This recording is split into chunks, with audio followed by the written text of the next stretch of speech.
Namaskar. A warm welcome to World News and Indian Perspective on All India Radio. This is Abhineet Shukla, bringing glimpses of the major developments of the day from across the globe. Over the next half an hour, we shall bring to you the latest from the world of politics, economy, sports, entertainment and more. The headlines. India's Prime Minister Narendra Modi says Aero India 2023 in Bengaluru showcases defence capabilities as well as self-confidence of India. India to play key role in ensuring food security to the world, says Madhya Pradesh Chief Minister Shivraj Singh Chauhan at G20 Agriculture Working Group meeting at Indore. India's Foreign Secretary reaches Nepal, meets Prime Minister Kamal Dahal. US tells its citizens to leave Russia due to risk of arbitrary arrest by Russian law enforcement agencies. Shahabuddin said to become next Bangladesh president. And in New Zealand, a state of emergency declared in 9 regions as Cyclone Gabriel lashes the country with torrential rains and winds.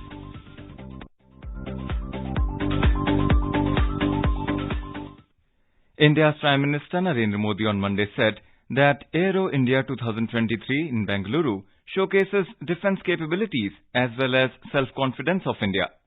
Addressing the gathering while inaugurating the biennial event, Mr. Modi highlighted that Tejas, INS Vikrant, advanced manufacturing facilities in Surat and Tumkuru are the potential of Atmanirbhar Bharat. He stressed that India has now started exporting defence equipment to 75 countries in the world. Mr. Modi expressed confidence that India will take rapid strides to be included among the largest defence manufacturing countries. The Prime Minister called upon the private sector to invest in the defence sector, which will create new opportunities for them in India and in many other countries. दशकों से सबसे बड़ा defence importer था, वो अब दुनिया के 75 देशों को डिफेंस इक्विपमेंट एक्सपोर्ट कर रहा है। भारत ने बीते 8-9 साल के भीतर अपने यहाँ डिफेंस सेक्टर का कायाकल्प कर दिया है। इसलिए हम इसे अभी केवल एक शुरुआत मानते हैं। हमारा लक्ष्य है कि 2024-25 तक हम एक्सपोर्ट के इस आंकड़े को $1.5 बिलियन से बढ़ाकर $5 बिलियन तक ले जाएंगे। In his address, the Defence Minister lauded Prime Minister Modi for guiding India on the political and economic map of the world and made special mention of his unwavering commitment towards the industrial and economic growth of the country. He described Aero India as an expression of that resolve. आज हमारा रक्षा क्षेत्र अपनी पूरी तन्मयता के साथ राष्ट्र के सशक्तिकरण के पथ पर अग्रसर है। हमारे रक्षा क्षेत्र ने पिछले कुछ वर्षों में एक लंबी यात्रा तय की है। इस यात्रा में रक्षा क्षेत्र ने सफलता के अनेक पड़ाव पार किए हैं, जो आगे चलकर रक्षा क्षेत्र की मजबूती के स्तंभ बने हैं। एरो इंडिया भी उन्हीं स्तंभों में से एक है, जिसने कदम दर कदम भारतीय रक्षा क्षेत्र को मजबूती प्रदान की है। Rajnath Singh asserted that India has become a promising manufacturing destination due to its business-friendly environment and cost competitiveness. India's G20 presidency this year is also a reflection of India's growing stature on the international platforms, he added. He called upon the participants to become a part of India's journey towards becoming a defence manufacturing hub. Our correspondent has filed this report.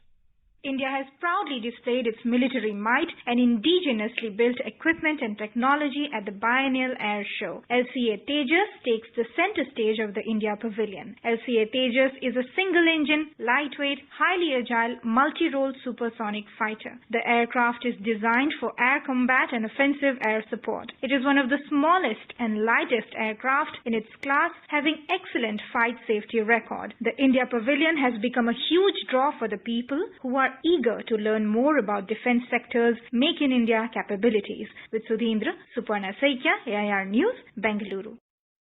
Rajnath Singh will host Defence Ministers' Conclave on the 14th of February. Defence Ministers of friendly foreign countries will participate in the meeting, which has been organised on the theme Shared Prosperity through Enhanced Engagements in Defence. The conclave is an opportunity for the defence ministers to engage with each other to carry forward the Make in India, Make for the World vision. The first meeting of the G20 Agriculture Working Group commenced in Indore. On the first day, Chief Minister of Madhya Pradesh Shivraj Singh Chauhan inaugurated and observed the exhibition based on millets, displaying agricultural practices, products of different countries and organic products of states. Earlier in the day, Heritage Walk was organized at historical Rajwada Palace of Indore for the delegates. The delegates were briefed about historical importance and cultural significance of Indore during the Heritage Walk. Chief Minister of Madhya Pradesh, Shivraj Singh Chauhan, while addressing the G20 delegates, said that Madhya Pradesh is number one in the production of oilseeds and the largest producer of wheat in the country. He said that Prime Minister Narendra Modi has given the name Shri Anna to the coarse grains of India. He said that it is a matter of pride that the important meeting of the Agriculture Group of G20, which is being chaired by India under the leadership of Prime Minister, is being held in Indore. Chief Minister said that delegates from 30 countries are participating in the event. As it is the International Year of Millets, India is making aware the world about the products and nutritional value of millets. He said that India will be the key contributor in ensuring food security. Both the houses of Indian Parliament on Monday adjourned to meet on the 13th of next month after a recess of 1 month.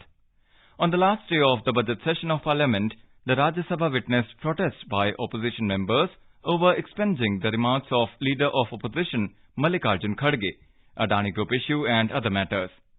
Members from Congress, AAP and other opposition members trooped into the well, raising slogans over expunging the remarks as well as their demand for Joint Parliamentary Committee probe India-Adani Group issue. The chairman expressed displeasure over what he called deliberate disruption of the House.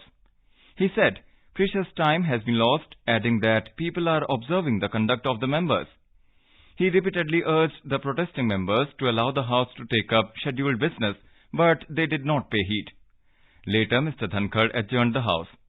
Lok Sabha on Monday held further discussions on private member resolution on beautification and modernization of railway stations under the Adarsh Station scheme. Later, Om Birla adjourned the House till the 13th of next month.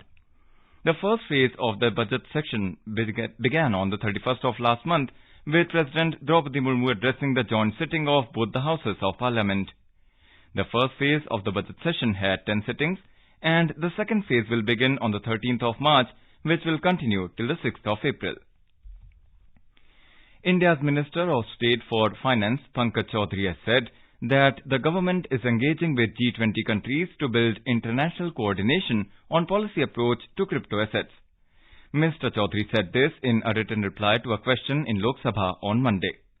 He said that the Indian presidency provides an opportunity to place different priorities, including priority on crypto assets, on the agenda for international collaboration.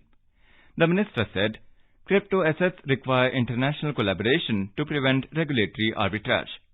He said, any legislation for regulation or for banning can be effective only with significant international collaboration on evaluation of the risks, benefits, and evolution of common taxonomy and standards. India's Foreign Secretary Vinay Quatra reached Nepal on Monday. He is on a 2-day official visit at the invitation of his counterpart Bharat Raj Paudyal. His visit will include discussions on various aspects of the multi-dimensional partnership between Nepal and India. Mr. Quatra met Prime Minister of Nepal Pushp Kamal Dahal Prachand at Balovatara. He also played a courtesy call on President of Nepal Vidya Devi Bhandari at Sheetal Niwas and conveyed greetings on behalf of the President of India, Draupadi Murmu. The Foreign Secretary also paid a courtesy visit to Minister for Foreign Affairs Dr. Bimla Rai Paudyal at the Ministry of Foreign Affairs, Singha Darbar, and had a fruitful exchange on strengthening the comprehensive India-Nepal relations. In the meeting, they also talked about the new international air route for the Gautam Buddha and Pokhara International Airport. Mainly topics like increasing development assistance in Nepal, creating an investment-friendly environment, resolving problems seen in connectivity and bilateral trade and promotion of power trade, among others, also figured during the meeting. Minister Paudyal also proposed forming a mechanism for a single voice of the South Asian nations in the international forums regarding the climate change issues. This is Vinay Quatra's first visit to Nepal as the Foreign Secretary of India. The visit is taking place in line with the priority attached by India to its relations with Nepal under the Neighbourhood First policy, and in keeping with the tradition of regular high-level meetings between the two countries. In today's Hotspot section, we bring you a news commentary on India's humanitarian help to Turkey and Syria. After the massive earthquake struck Turkey and Syria on the 6th of February 2023, Prime Minister Narendra Modi had immediately directed that all possible assistance be extended to the affected people in the two countries. A special team consisting of National Disaster Relief Force (NDRF) was dispatched to Turkey. The Indian personnel have been rendering all possible assistance to the people and government of Turkey. Operation Dost was launched to provide necessary support in terms of search and rescue (SAR) efforts as well as medical assistance. This has involved a whole-of-government approach with coordination among various agencies. This swift response led to the first C-17 IAF aircraft with a specialized SAR team leaving for Turkey within hours of a request of assistance being received. Since then, India has been able to send more than 250 personnel, specialized equipment, tents, food, medicines and other relief material amounting to more than 250 tons to Turkey on 7 C-17 IAF aircraft. 3 self-sustained teams of the NDRF numbering more than 150 specially trained personnel were sent, along with dog squads, specialized equipment, vehicles and supplies. Their equipment allows for detection, location, access and extrication of people trapped under collapsed structures. In addition, personnel and equipment have been sent to set up 3 30-bed self-sustained field hospitals of the Indian Army. This includes a team of 99 specially trained personnel with essential medicines, advanced equipment, vehicles and ambulances. These hospitals provide fully functional operation theatres and facilities such as X-ray and ventilators. The deployment of Indian teams in Turkey is being coordinated with the local authorities through the Indian Embassy, which has set up a camp office at Adana. The NDRF teams are rendering assistance in rescue operations at Gaziantep, while the medical team has set up the field hospital in Iskenderun. A team of officials of the Ministry of External Affairs has been deployed to Turkey to assist the teams involved in rescue and relief operations. The Indian Embassy in Ankara is also ascertaining the well-being of Indian nationals in the affected region, particularly in Adana, Gaziantep, Malatya and Kahramanmaraş provinces of Turkey, which have been the most affected due to the earthquake. The embassy has also set up a help desk, while serious logistical constraints such as road conditions, inclement weather and the ongoing rescue operations limit options. Indian officials are reaching out to some 10 Indian nationals who are reportedly stranded. Efforts are also ongoing to trace a missing national. More than 6 tons of emergency relief assistance has been delivered through a C-130J IAF aircraft to Damascus. The consignment to Syria includes medicines for emergency use, fluids for hydration, protective gear, general use medicines, and medical equipment like ECG machine, patient monitor, etc. The consignment was received by the Deputy Minister of Local Administration and Environment of Syria, Dr. Mohtaj Duaji, at Damascus Airport.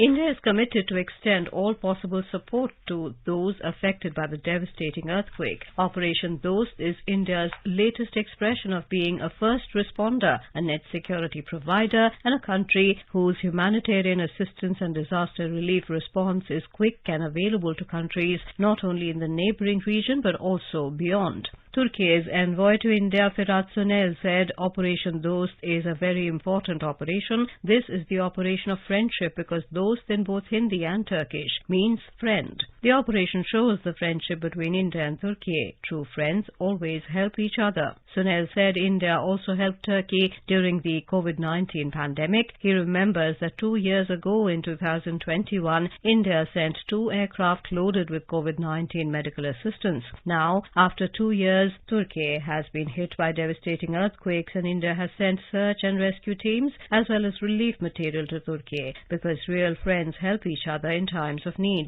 3 Indian teams are already on the ground in Turkey and have launched rescue operations at multiple collapsed collapsed structures, according to NDRF Director General Atul Karwal. The third team was airlifted from Varanasi to Delhi, and the rescuers left for the disaster-struck nation on board a special IAF plane. Makeshift hospitals have been set up by the Indian Army in the affected areas. External Affairs Minister Dr. S. Jaishankar said the Army Field Hospital in Iskenderun and Hatay has started functioning with running medical, surgical and emergency wards, X-ray lab and medical store. Dedicated teams are working 24/7 to provide relief to the affected people.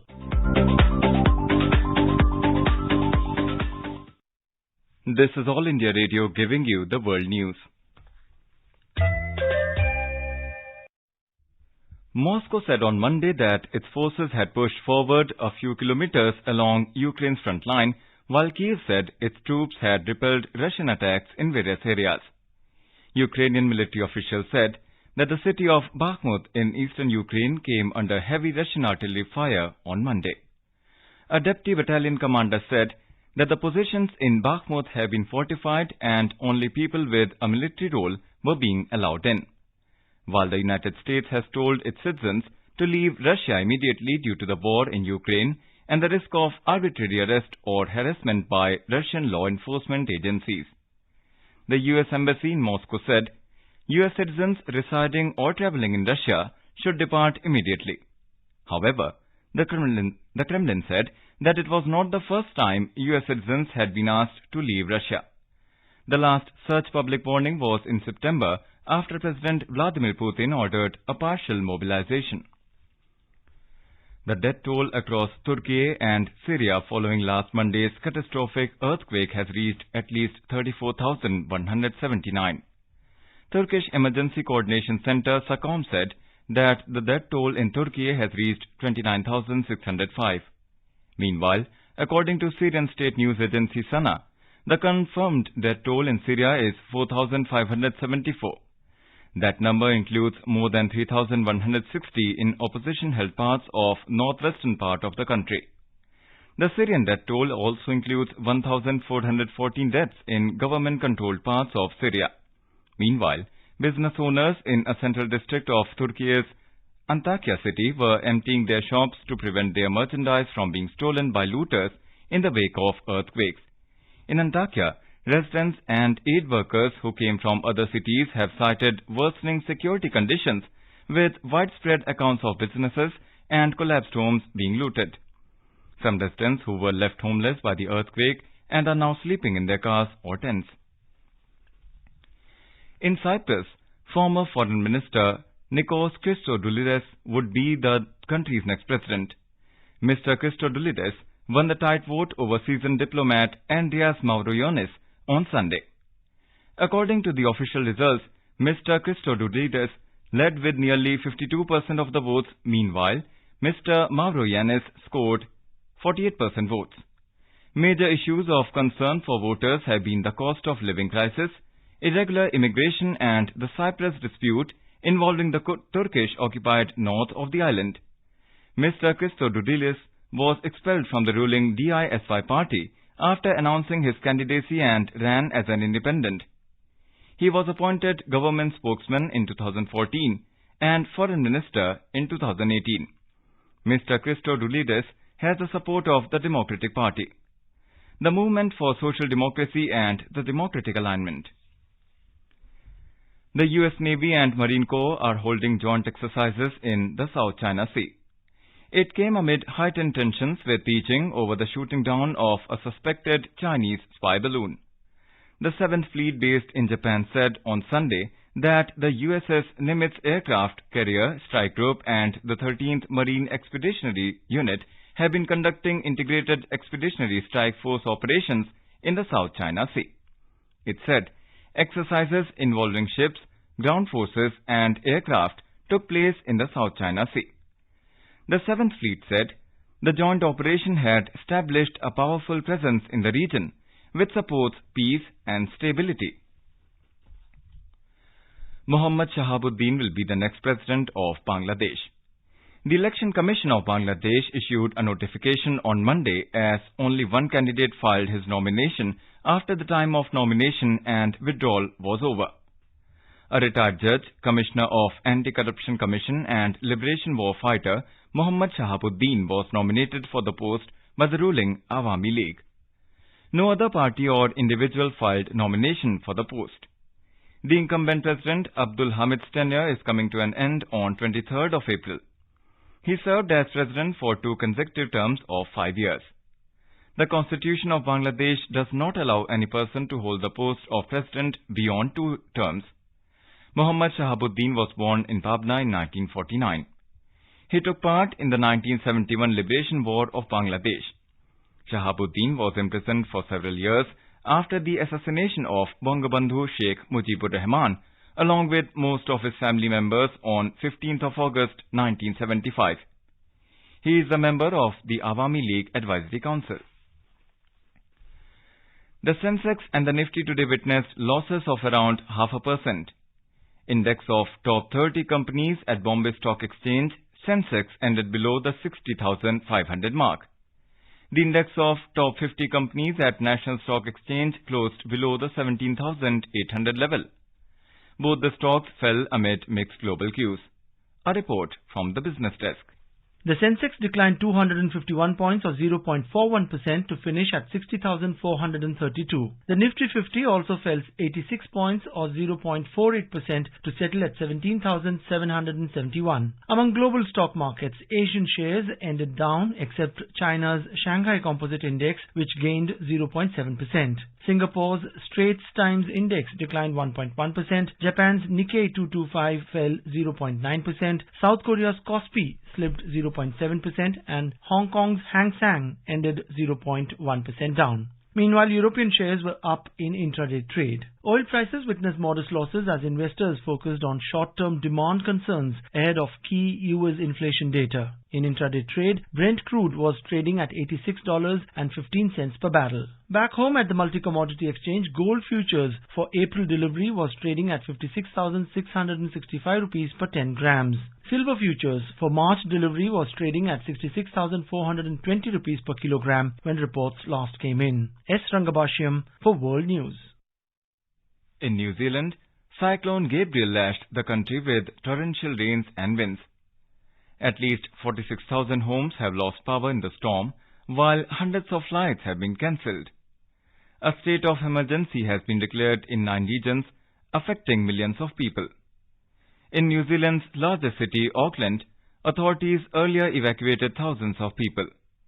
Dozens of evacuation centres have also been set up in the city. Emergency services have also reported that people are trapped by the rising waters. Cyclone Gabriel is hitting New Zealand's north just weeks after Auckland and surrounding areas endured record rainfall and flooding, which killed 4 people.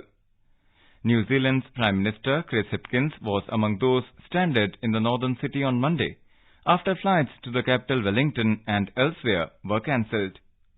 New Zealand's meteorological agency Met Service said Wangbre, the city north of Auckland, received 100.5 mm of rain in the past 12 hours. Winds of up to 140 km per hour or 87 miles per hour battered the Northland region, while the Auckland Harbour Bridge had to be closed as it was rocked by gusts of 110 km per hour. Weather officials had earlier downgraded Gabriel's intensity, but the Met Service in its latest update on Monday said it would still bring significant heavy rain and potentially damaging winds. Many schools and local government facilities across Auckland and the North Island have closed, and people are being asked not to travel before Tuesday. Israel has been witnessing massive protests as tens of thousands of Israelis gather outside their parliament against controversial judicial reform plans which have divided the country. Israel has seen some of its biggest demonstrations in years since the plans were unveiled last month. If passed, they would curb the Supreme Court's power and give the government more say over judicial appointments. Critics say it will undermine democracy. The government argues the reforms will strengthen it. On Sunday, Israel's President Isaac Herzog warned that the country was on the verge of constitutional and social collapse. Involvement by Israeli presidents in political issues are rare since the post is considered to be a politically neutral figurehead. Opponents say the plans will politicize the judiciary and could lead to an authoritarian government. The government, led by Prime Minister Benjamin Netanyahu, says the current system is undemocratic, with the Supreme Court able to strike down laws passed by the parliament elected by the people. Among the planned reforms, the ability of the Supreme Court to strike down laws would be severely weakened. A simple majority in the Knesset, Israel's parliament, would also have the power to override Supreme Court rulings. The President of India, Draupadi Murmu, on Monday visited Kashi Vishwanath Temple in Varanasi and performed puja there. Later, she also attended the famous Ganga Aarti at the Ghat. In the morning, addressing the students at the 10th convocation of Baba Saheb Bhimrao Ambedkar University, Lucknow, she advised the youth to remain connected with their roots and culture so that they can live a meaningful life and become inspiration for others also. Speaking on the occasion, the President reminded students about the struggles Baba Saheb Bhimrao Ambedkar faced in his life and said that they can also take inspiration from the life of Dr. Ambedkar, who struggled a lot but managed to achieve success. The President was on a 2-day visit of Uttar Pradesh. Prior to the convocation function, the President interacted with the tribals of Buksa tribe and distributed them the authority letters provided by the state government. The US military said that 12 Al-Shabaab militants were killed in a new airstrike in central Somalia. The US Africa Command, known as AFRICOM, in a statement said that the collective self-defense strike occurred at the request of the federal government of Somalia. According to the statement, the strike took place in a remote location and assessed that no civilians were injured or killed. The Somali government has been engaged in military operations aimed at recovering terrorist territories from Al-Shabaab. The US and Turkish governments have been providing air support to the Somali army. Both the governments are also training elite Somali forces who have been at the forefront of the recent military operations. 345,000 doses of bivalent vaccine produced by Pfizer arrived in Nepal on Monday. According to Surendra Chaurasia, Chief of the Supply Management Division, Department of Health Services, the vaccine received through Global Alliance for Vaccines and Immunization, or Gavi, would be stored at the department at Teko. The bivalent vaccine will be used as a booster dose. This vaccine is considered effective against the Omicron subvariant of the coronavirus. A total of 1.5 million doses of the bivalent vaccine would be provided to Nepal under the COVAX facility in 4 phases, and accordingly, the 345,000 doses of the vaccine have been brought today. Now, let us take a look at the major developments around the world as reported in the foreign press. The Globe and Mail reports, White House rejects Beijing claims of US balloons over China. The Financial Times writes, Zelensky is pressing for Western weaponry. The Washington Post reports, death toll in Turkey's Syria earthquake passes 36,000. The Straits Times writes, Israeli parliament in uproar over Netanyahu plans for judiciary. A quick look at the headlines once again. India's Prime Minister Narendra Modi says Aero India 2023 in Bengaluru showcases defence capabilities as well as self-confidence of India. India to play key role in ensuring food security to the world, says Madhya Pradesh Chief Minister Shivraj Singh Chauhan at G20 Agriculture Working Group meeting at Indore. India's Foreign Secretary reaches Nepal, meets Prime Minister Kamal Dahal. US tells its citizens to leave Russia due to risk of arbitrary arrest by Russian law enforcement agencies. Shahabuddin said to become next Bangladesh president. And in New Zealand, a state of emergency declared in 9 regions as Cyclone Gabriel lashes the country with torrential rains and winds. And now before we end, let us listen to Mahatma Gandhi's favorite bhajan Vaishno Jan by artists from Indonesia.